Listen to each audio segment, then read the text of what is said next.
Bismillahirrahmanirrahim. Assalamualaikum warahmatullahi wabarakatuh.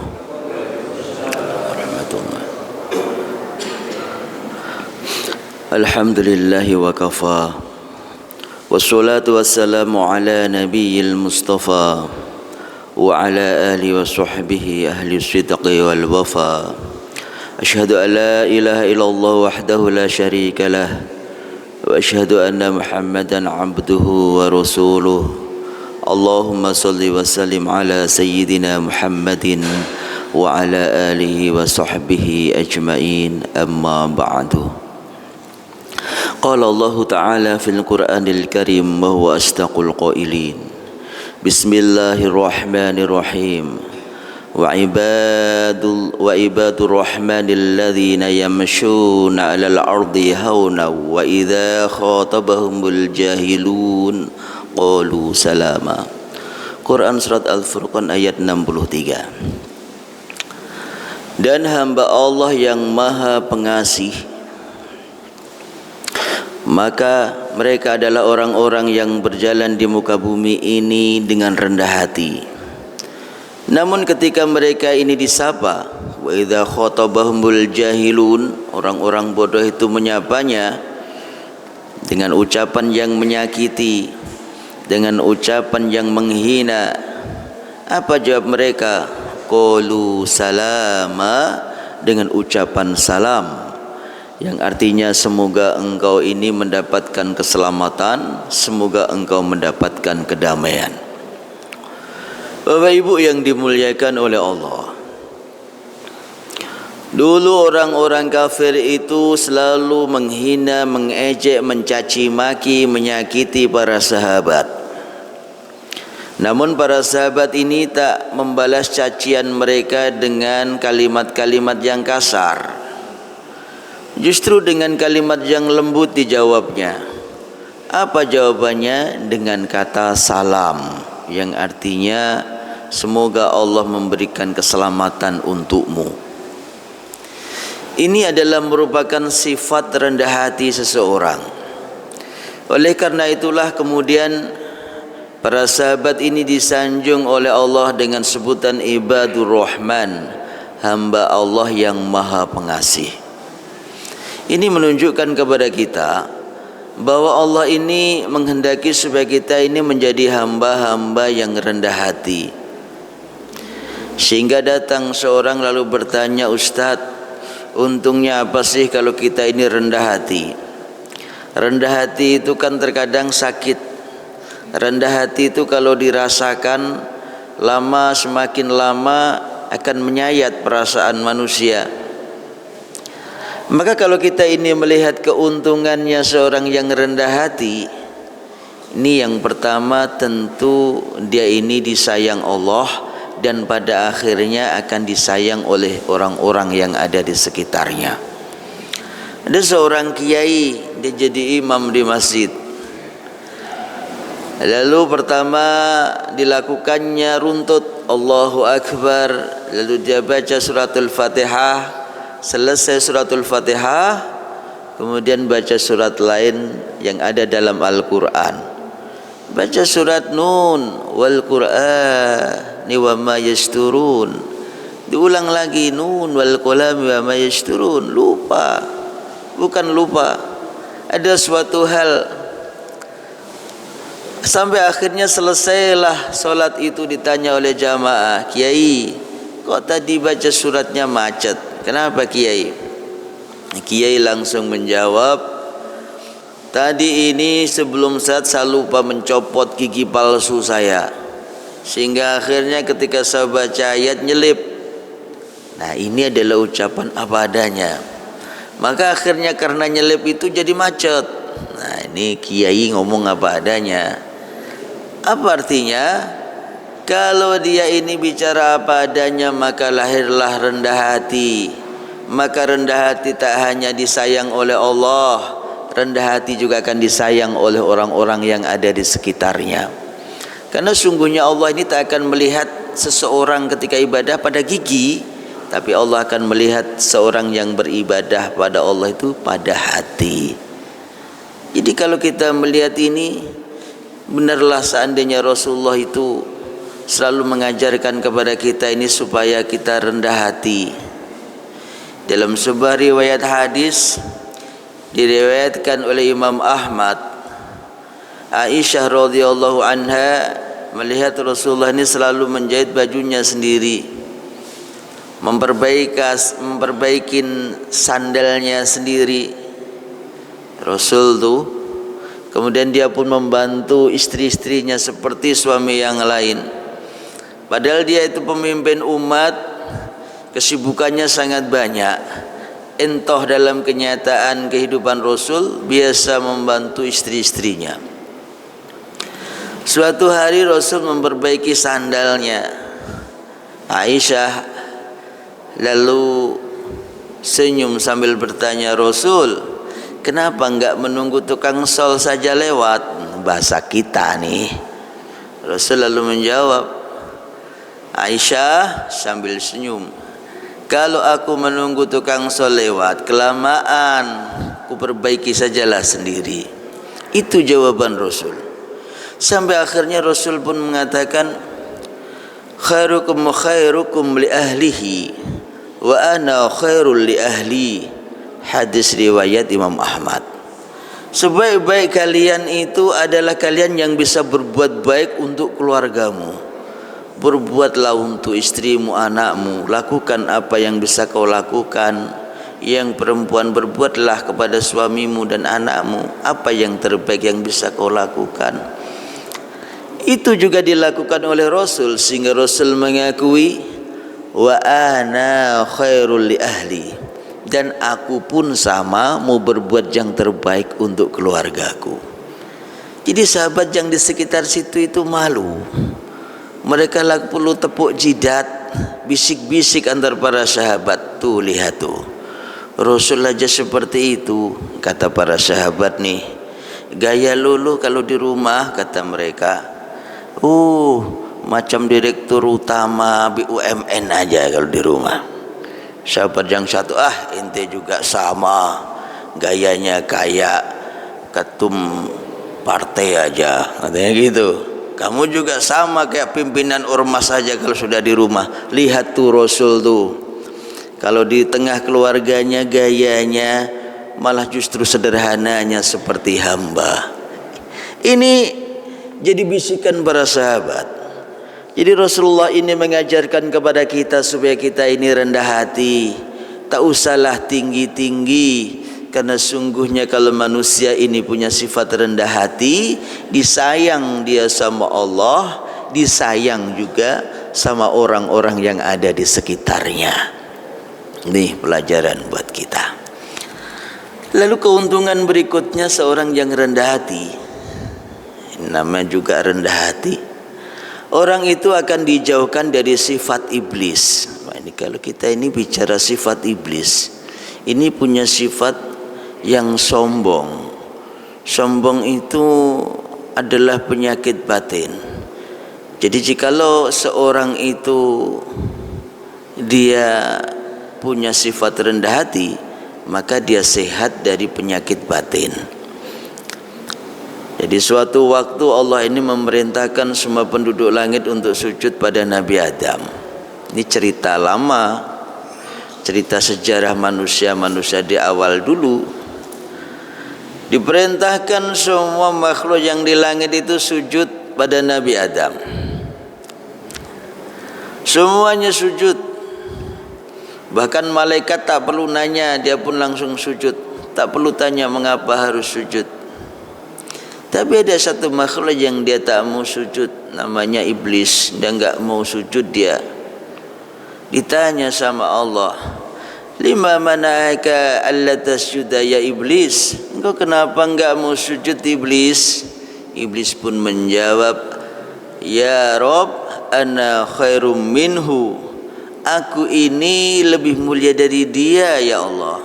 Ini kata iblis nih, khalaqtani minan nar wa khalaqtahu min tin, aku ini diciptakan dari api, sedangkan dia ini diciptakan dari tanah.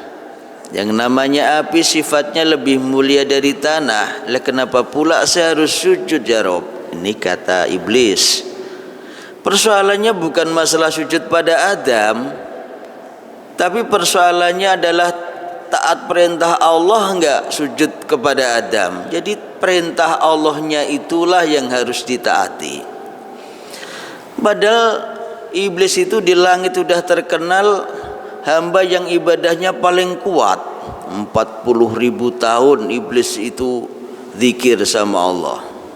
80 tahun sujud enggak bangun-bangun. Coba kita kuat enggak 80 tahun sujud itu? Iblis kuat 80 tahun sujud enggak bangun-bangun, Pak. Akhirnya dia terkenallah menjadi makhluk yang paling kuat ibadahnya di langit.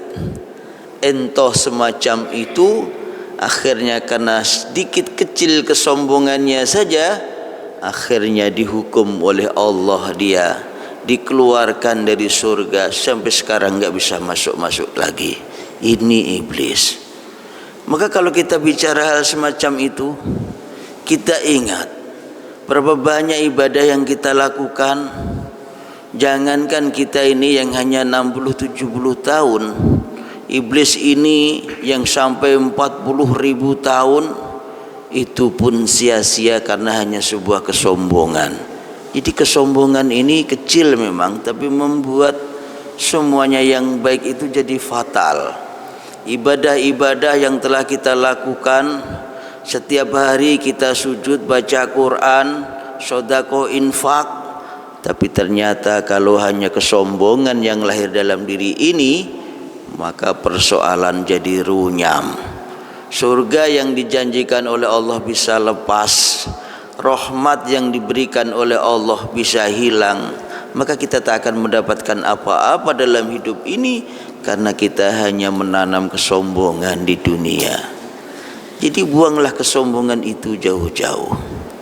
Lalu orang itu datang, Ustadz, memang sombong ini susah dibuang, Ustadz.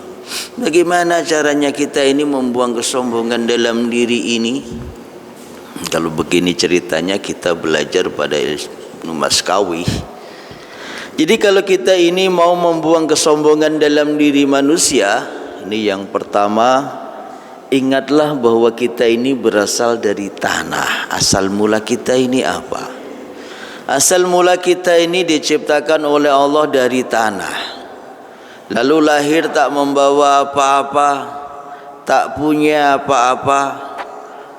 Sedangkan mau bicara aja harus belajar, apalagi harus punya baju, punya celana. Maka lahir tak membawa apa-apa, dan akhirnya mati pun tak membawa apa-apa.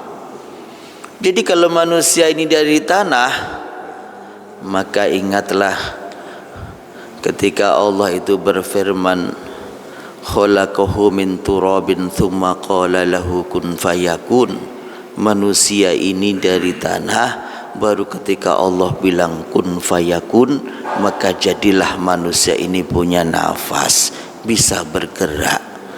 Jadi kalau muncul kita ini sombong, lalu ingatlah pada diri ini, kita ini berasal dari tanah, maka hilanglah kesombongan itu. Kemudian lagi yang kedua, kalau kita ini terjangkit yang namanya penyakit sombong, lalu pengen menghilangkan penyakit itu, maka jangan kau banding-bandingkan dirimu dengan orang lain. Kita ini sering mendengar ada orang yang bilang, untung saja aku ini lebih kaya dari dia. Ini biasa bahasa ini. Untung saja aku lebih pintar dari dia. Untung saja jabatanku lebih tinggi dari dia. Ini bahasa yang sering kita dengar. Padahal itulah yang memicu kesombongan. Ingat nih, iblis gara-gara sombong, ibadahnya 40.000 tahun itu hilang, enggak berbekas. Jangan sekali-sekali ibadah yang kita lakukan ini tidak berbekas hanya karena sedikit kesombongan saja. Ini berbahaya. Oleh karena itu, jangan kita membanding-bandingkan dengan orang lain. Kita ini sering bilang itu, sering dengar, untung saja aku ini asetku lebih banyak dari dia. Untung saja aku ini titelku lebih tinggi dari dia. Untung saja aku ini tunjanganku lebih besar dari dia. Pensiunanku lebih panjang, lebih lama dari dia. Ini hilangkanlah bahasa-bahasa itu, karena akan memicu kesombongan dalam diri ini. Wala tamudanna, ketika Allah ini berfirman, janganlah engkau terlalu memanjangkan ainaka, penglihatanmu itu, ila ma mata'na bihi, atas nikmat yang diberikan kepada Allah. Quran surat Al-Hijr ayat 88. Jangan kau melihat itu, membanding-bandingkan sehingga akhirnya engkau merasa tinggi. Kalau sudah merasa tinggi, maka muncullah kesombongan, akan merugikan semuanya itu. Ini yang jadi masalah terkadang. Tapi ubahlah kalimat-kalimat itu menjadi kalimat yang bersyukur. Alhamdulillah ya Allah, kau berikan amanah. Kau berikan amanah ini, kau berikan rezeki, kau berikan jabatan, kau berikan titel tinggi, kau berikan aku ini aset banyak. Ini amanah, dan amanah ini harus dilaksanakan dengan sebaik-baiknya dalam jalan agama. Karena itulah tak boleh aku khianati. Kalau berkhianat dosa besar, kalau dosa besar masa masuk neraka. Kalau seorang itu ingat kalimat-kalimat itu, maka hilanglah kesombongan dalam diri ini. Maka jangan banding-bandingkan diri ini dengan orang lain, karena itulah yang akan memicu kesombongan dalam diri manusia. Nih. Lalu yang ketiga, kalau kita ini muncul sombong, ingatlah akan kematian. Kalau seorang ini mati, tak ada yang dibawa, harta enggak dibawa, jabatan enggak dibawa, aset-aset yang dimiliki warisan juga enggak dibawa. Bahkan orang-orang yang punya YouTube, IG dan macam-macam zaman sekarang, followernya juga enggak dibawa ke akhirat. Maka yang dibawa tak lain tak bukan hanyalah amal soleh. Maka banyak orang ini yang menanam amal soleh sekarang, supaya nanti ada yang dibawa ketika menghadap Allah. Maka karena setiap manusia ini merasakan mati, kullu nafsin dha'iqatul maut, semua yang bernyawa pasti akan merasakan mati. Kullu nafsin, semua nafas, semua tubuh manusia ini, dha'iqatul maut, akan merasakan mati, akan putus nafas itu. Maka disitulah kesombongan akan turun. Ketika muncul sombong dalam diri ini, ingatlah tak ada yang akan dibawa ketika nafas itu putus. Ketika muncul sombong dalam diri ini, ingatlah semuanya akan mati. Yang dibawa hanya amal soleh. Sehingga sekecil apapun keburukan, jauhilah segera itu. Lebih-lebih sifat yang sombong. Ini mengajarkan kepada kita semacam itu. Maka tanamkanlah rendah hati dalam diri ini. Kalau engkau ini sedang dipuji oleh orang, maka merendahlah. Kalau engkau ini direndahkan oleh orang, maka bersabarlah. Kalau engkau ini berselisih dengan orang, maka mengalahlah. Maka disitulah akan muncul lahir dalam diri ini sifat yang namanya rendah hati. Dan sifat orang yang memiliki sifat rendah hati itu akan dimuliakan oleh Allah. Disebut dalam Al-Quran, Quran surat Al-Furqan ayat 63, sebagai ibadur rahman, hamba yang maha pengasih. Inilah kiranya yang dikehendaki oleh Allah dalam Quran surat Al-Furqan ayat 63. Wallahu a'lam bishawab. Bapak Ibu yang dimuliakan oleh Allah, di pertemuan yang lalu kita telah membicarakan Khalifah Daulah Fatimiyah yang kedua, yaitu Al-Qaim bi Amrillah. Dia ini di penghujung usianya menghadapi pemberontakan yang sangat besar, yaitu Abu Ziyad. Abu Ziyad ini sudah terkenal. Dia tercatat dalam sejarah adalah pemberontak terbesar yang ada di Afrika Utara. Jadi hampir seluruh Afrika Utara itu dikuasainya, dan tinggal hanya beberapa kota saja ini yang belum tersentuh olehnya. Di antaranya adalah Al-Mahdiyah, ibu kota Daulah Fatimiyah. Namun persoalannya adalah keuangan negara itu sudah mau dihabiskan hanya untuk melindungi rakyat. Jadi Al-Qaim ini melakukan mati-matian bagaimana supaya rakyat ini aman, tentram, damai, tak terancam oleh para pemberontak. Dana uang kas, kalau kita bilang APBN lah, habis hanya untuk melindungi rakyat itu. Jadi yang dia maukan adalah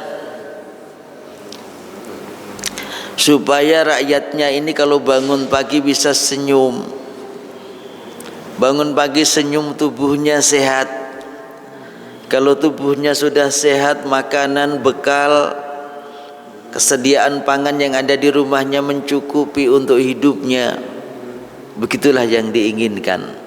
Seperti apa yang telah disabdakan oleh Rasul, man asbaha minkum aminan, siapa yang bangun pagi itu dalam keadaan aman, fi sirbihi, seakan-akan dia ini hidup itu tak ada gangguan apapun, tak ada ancaman.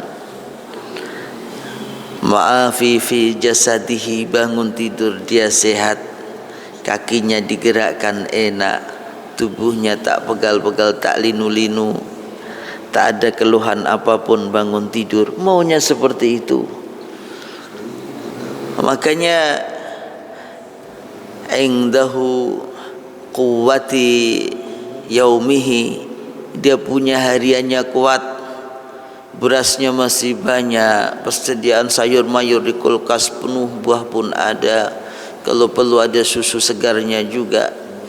Ini maunya seperti itu, dan itu sudah digambarkan oleh Rasulullah, man asbaha minkum aminan fi sirbihi ma'afi fi jasadihi indahu quwwati yaumihi faka'annama lahu khizzatud dunya, seperti dia akan menerima nikmat di dunia ini seutuhnya. Itu maunya Al-Qaim bi amrillah, dia maunya rakyatnya seperti yang digambarkan Rasul. Itu tadi hadis riwayat Imam Tirmizi, Pak. Tapi ternyata yang namanya usia itu tak bisa kita kendalikan. Idza jaa ajaluhum la yastakhiruna sa'atan wa la yastaqdimun. Kalau sudah ajal itu sampai, siapa sih yang bisa mengakhirkan? Siapa sih juga bisa yang mendahulukan? Tidak ada yang bisa kecuali hanya Allah. Allah lah, dialah Al-Qadhi Rabbul Jalal. Dialah Allah yang memutuskan semua kehidupan manusia ini. Akhirnya meninggallah, wafatlah Al-Qaim bi amrillah itu, sedangkan para pemberontak belum bisa ditaklukkan, belum bisa dipadamkan. Meninggallah Al-Qaim bi amrillah, tapi wafatnya dia dirahasiakan oleh keluarganya. Apa tujuannya? Tujuannya dikhawatirkan rakyat nanti turun mental, dikhawatirkan nanti pasukan-pasukannya yang siap untuk menghadapi para pemberontak juga turun mental. Akhirnya wafatnya Al-Qaim bi amrillah itu dirahasiakan oleh keluarganya. Hanya diberitakan khalifah sedang sakit, khalifah sedang sakit, itulah yang diberitakan. Diangkatlah putranya, yaitu Al-Mansur. Diangkat Al-Mansur bin Al-Qaim ini menjadi khalifah penggantinya. Al-Mansur ini selain menjadi khalifah, dia pun seorang panglima perang. Jadi anaknya ini diangkat menjadi khalifah, dibaiat dia menjadi khalifah. Al-Mansur ini seorang yang tenang sifatnya, orangnya tenang, kalem, anteng, cerdas. Kalau mikir dia kuat, mateng, baru dilakukan. dan orangnya adalah rendah hati. Makanya tadi ayatnya rendah hati. Nah, Al-Mansur ini dia umurnya pendek, menjadi khalifah sejak mulai tahun 946 sampai 953. Usianya hanya 40 tahun, menjadi khalifah hanya selama 7 tahun. Setelahnya itu ia wafat. Namun usia yang pendek ini dimanfaatkan sebaik-baiknya.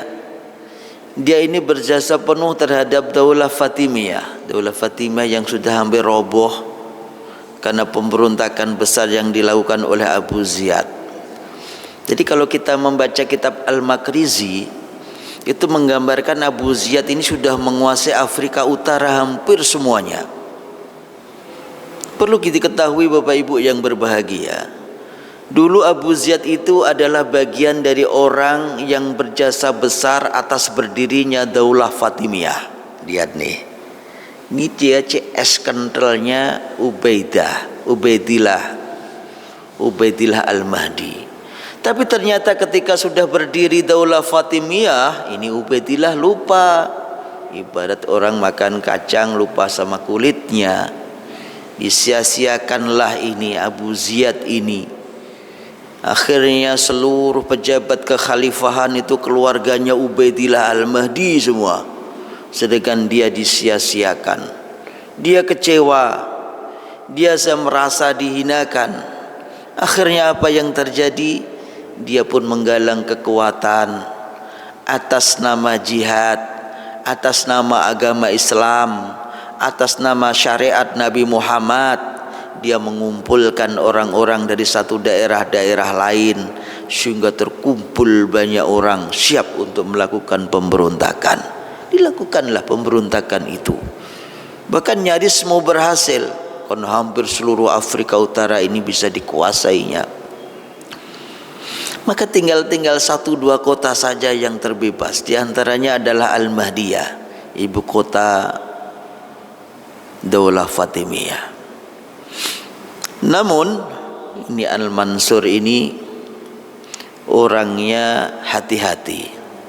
Lalu dia memakai strategi untuk menghadapinya dengan strategi menyembunyikan kekuatan, memperlihatkan kelemahan. Jadi dia nampak di depan para pemberontak ini mulai lemah. Negara ekonominya sudah mulai kacau. Keuangannya sudah mulai menipis dikarenakan habis untuk menghadapi para pemberontak. Untuk menghadapi ekonomi negara yang semakin kacau karena pasar banyak yang dibakar, tak fungsi kembali.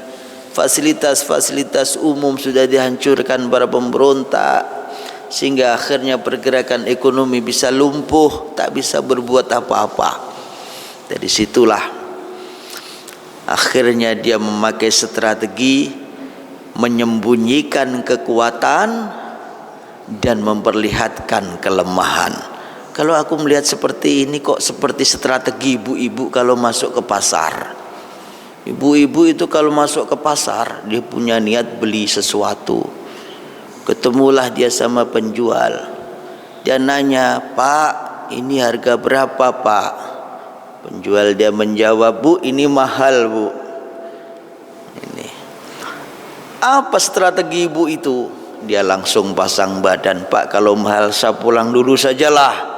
Besok lagi aja tak kemari datang lagi." Ini kan mental penjual sudah down, Pak. Mental penjual ini sudah jatuh.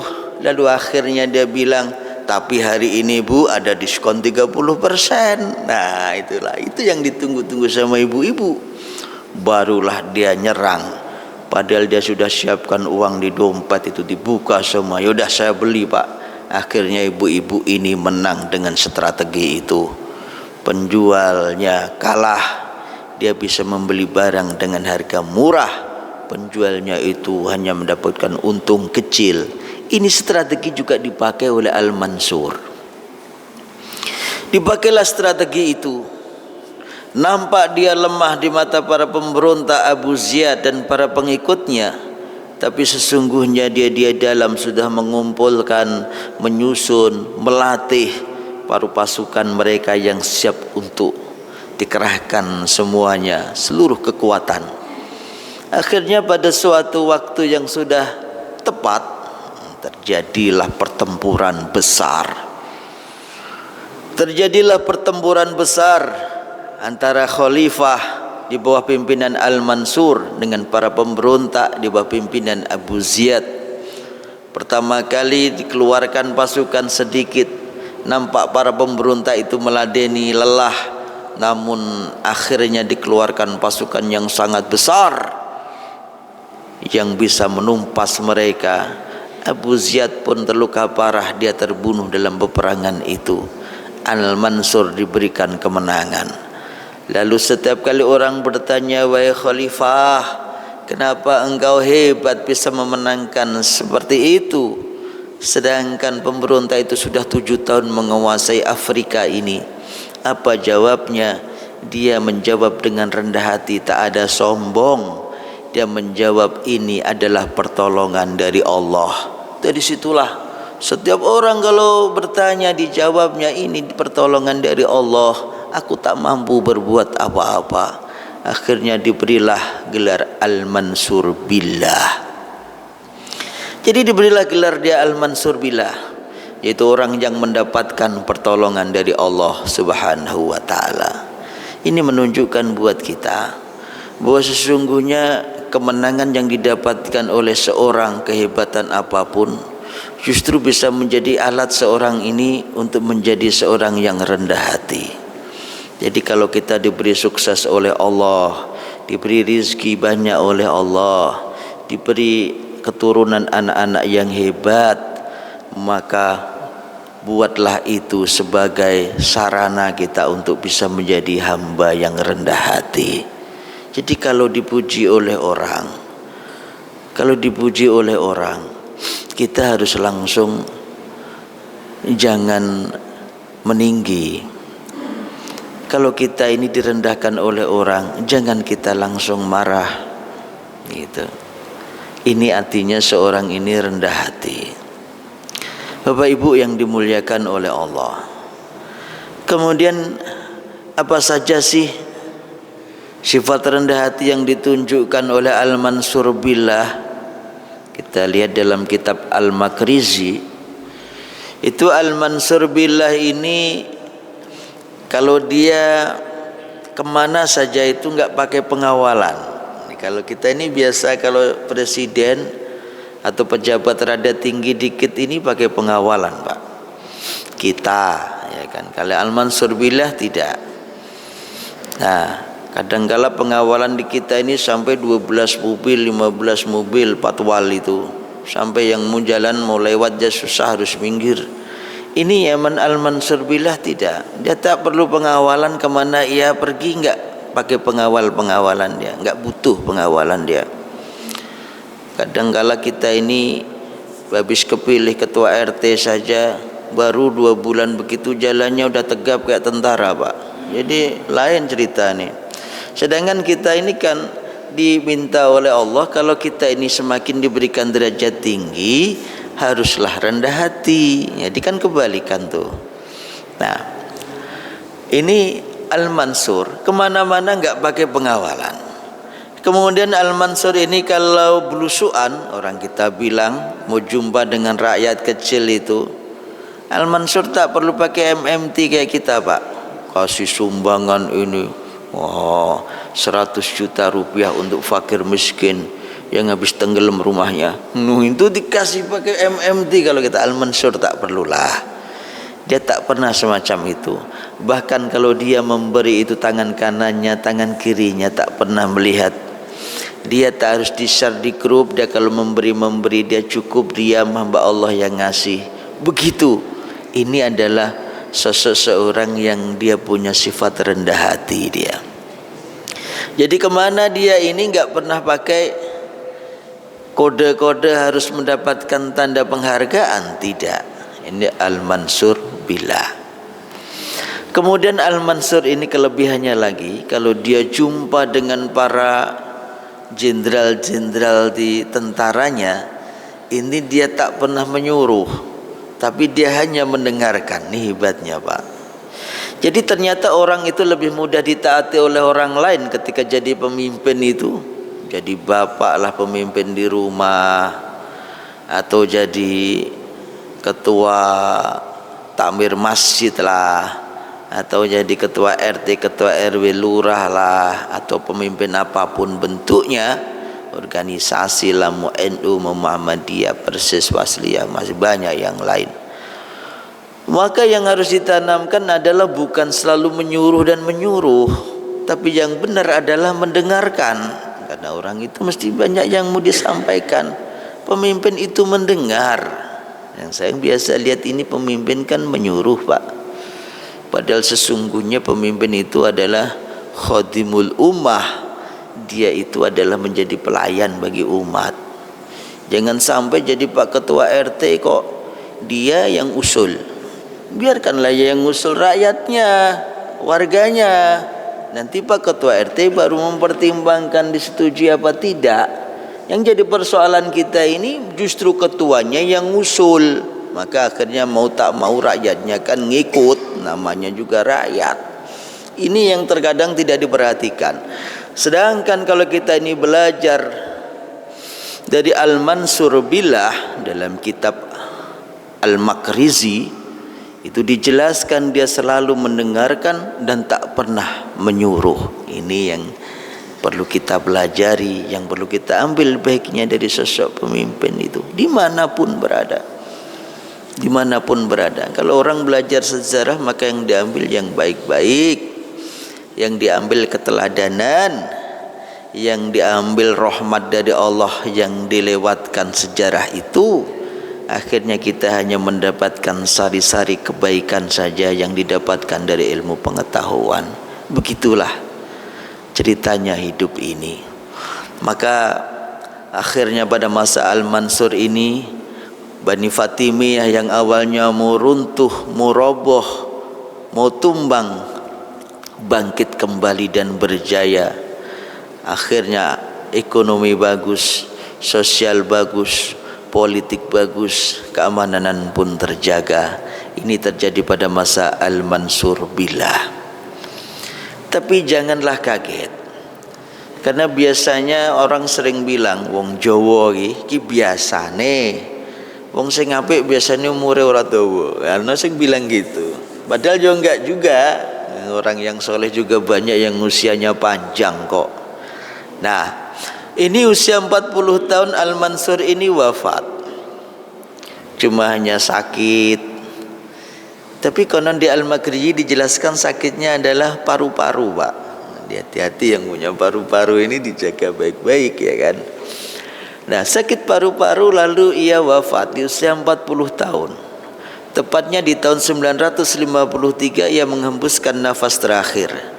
Lalu digantikan oleh putranya namanya Al-Mu'izz lidinillah. Ini Al-Mu'izz nanti.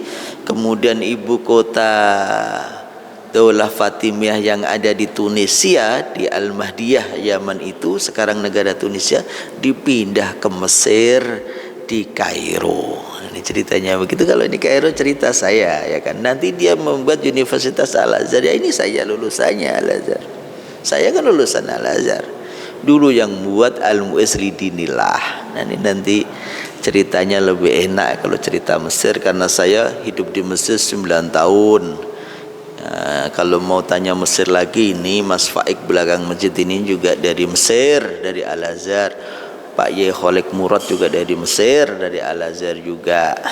Nah, lalu orang ini bertanya, kenapa si Al-Mu'izz ini memilih pindah ke Mesir?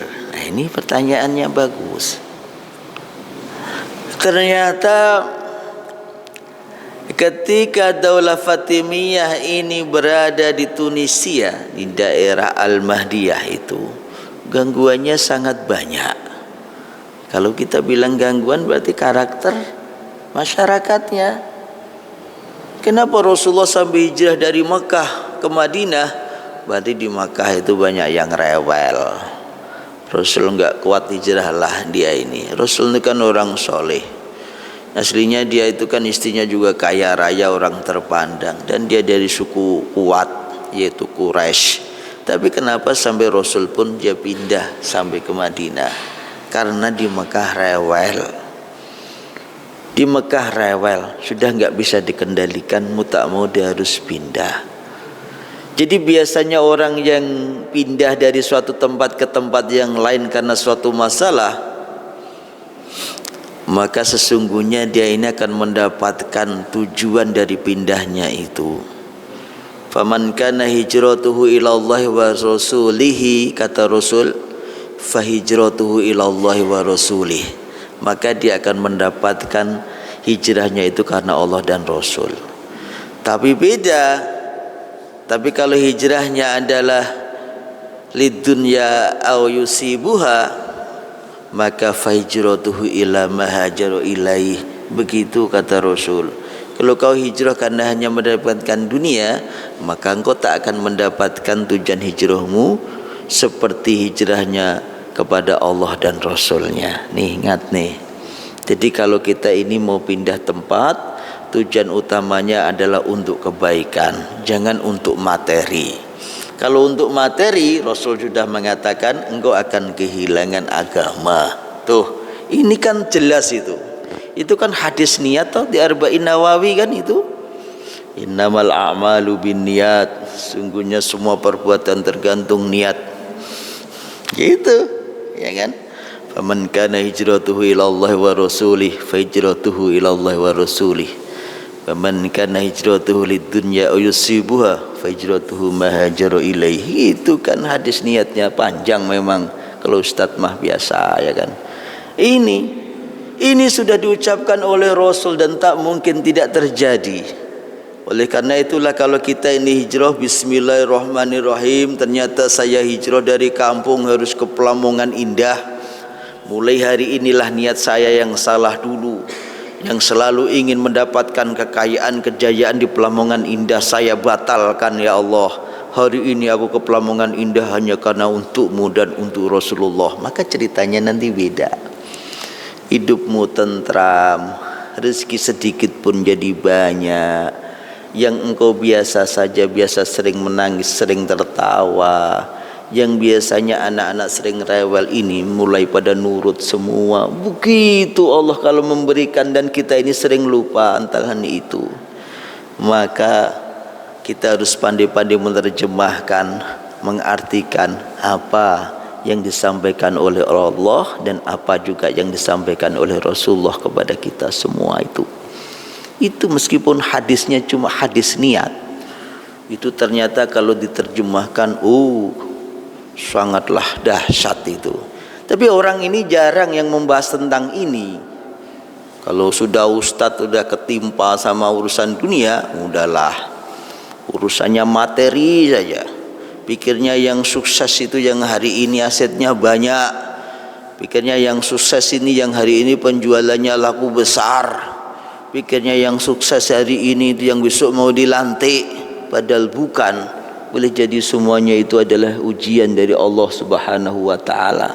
Justru awal dari ujian, awal dari kesulitannya itu dengan cara seperti itu. Maka luruskanlah niat kita itu kepada Allah Subhanahu wa ta'ala. Maka semuanya yang bengkok jadi lurus, semuanya yang susah jadi menyenangkan. Nah, pindahlah itu, akhirnya ibu kota Daulah Fatimiyah dari Al-Mahdiyah pindah ke Mesir, ibu kotanya Kairo. Tuh. Lalu orang bertanya, kenapa sih pindah ke sana? Di antaranya adalah untuk menghindari banyak persoalan. Ternyata orang-orang yang di daerah pesisir Tunisia sana ini orangnya susah, diatur angel, repot. Kayaknya kadang hari ini bagus, lurus, lempeng, lembut, besok-besok tiba-tiba memberontak, balik kanannya cepat gitu. Nah, ini kita menyadari ketika suatu waktu nanti jumpa dengan orang-orang yang seperti ini, enggak kaget. Dulu di masjid pernah juga saya belajar itu, mendengarkan disampaikan ustadz, cerita Daulah Fatimiyah, ada karakter seperti itu. Ternyata saya jumpa juga tetangga seperti itu. Itu jangan kaget. Jadi manusia memang seperti itu, ya kan. Akhirnya pindahlah ke Mesir itu. Selain itu tujuannya di Mesir ini kan ada sungainya, sehingga banyak tanah-tanah yang bisa ditanami. Daerahnya subur. Di Mesir itu subur, Pak. Mesir itu ada 2 pelabuhan. Yang satu pelabuhan yang ada di Laut Merah, namanya Provinsi Bahrul Ahmar. Laut Merah, Bahrul Ahmar itu Laut Merah. Dan yang satu ada di Laut Tengah, provinsinya Iskandaria. Dulu tempatnya Pak Kiai Haji Khalid Murad, kuliahnya di Iskandaria. Kalau saya di Kairo. Ini Mas Faik ini di Kairo. Saya di Kairo. Nah, Pak Khalid Murad itu di Iskandaria. Nah, ini ada 2 pelabuhan besar. Kalau yang di Laut Merah itu yang ada terusan Suez itu. Nah, yang Fir'aun tenggelam lah itu yang di Laut Merah. Bahrul Ahmar itu panas, Pak. Daerahnya panas. Hujan jarang, susah turun di sana. Perbatasan dengan Palestina. Ini langsung dia ini perbatasan sama jalur Gaza itu, yang di situ itu. Itu nanti ada gunung tingginya namanya Tursina. Jadi gunung itu yang dulu Nabi Musa terima wahyu di situ itu. Nah, nanti kita sampaikan di pertemuan yang akan datang. Nah, yang satu lagi di Laut Tengah. Laut Tengah ini adem, banyak hujan. Jadi kalau awal musim hujan turun sering, Pak, di Mesir. Jangan dikira nggak ada hujan. Di Mesir ini yang di daerah Syarqiyah, yang berada di daerah dekat Laut Tengah ini sering hujan. Misalnya kalau mau awal musim dingin hujan atau awal musim panas. Jadi masa peralihan ini adalah dalam bahasanya musimnya adalah mu'tadilah. Mu'tadilah itu antara musim panas dan musim dingin. Ini biasa sering turun hujan kalau di Arab itu, di Mesir itu. Nah, akhirnya di situ ada sungai Nilnya juga yang mendukung akhirnya tanaman bisa tumbuh, gandum tumbuh subur, kurma lebih-lebih, pisang, jeruk, anggur tumbuh subur, pertaniannya kuat. Akhirnya itulah yang mendukung Al-Mu'izlidinillah ini mau pindah ibu kota. Biasanya kalau tempat yang subur adem itu rakyatnya juga adem perasaannya, hatinya mereka juga mudah menerima. Jadi kalau orang bilang ini adalah pilihan tempat yang tepat, akhirnya Al-Mu'izlidinillah ini dia memindahkan ibu kota Bani Fatimiyah ke Mesir, yaitu kota Kairo. Nanti membuka dia ibu kota baru namanya Qahiroh, bahasa Arabnya itu artinya pemenang. Jadi Qahiroh itu pemenang. Bapak Ibu yang dimuliakan oleh Allah, insyaallah kita sampaikan bagaimana Al-Mu'izlidinillah ini berkembang di Mesir. Nanti saya ceritakan juga bagaimana peradaban orang Mesir di sana, bagaimana peradaban usia masih kecil, remaja, tua. Kemudian kebanyakan mereka apa yang dia suka, kebiasaannya apa, banyak maksiatnya atau banyak baiknya. Nah, kita nanti saya ceritakan insyaallah. Kita cukupi dulu pertemuan pagi ini, mudah-mudahan bermanfaat buat kita semua. Bapak Ibu sehat, jasmani sehat, rohani sehat. Mari kita ucapkan alhamdulillahirabbil alamin. Sebelum kita tutup ini, kita ucapkan salawat untuk Rasulullah sallallahu alaihi wasallam. Allahumma salli ala sayyidina Muhammad wa ala ali sayyidina Muhammad. Akhirul kalam, wassalamualaikum warahmatullahi wabarakatuh. Allahumma salli ala Muhammad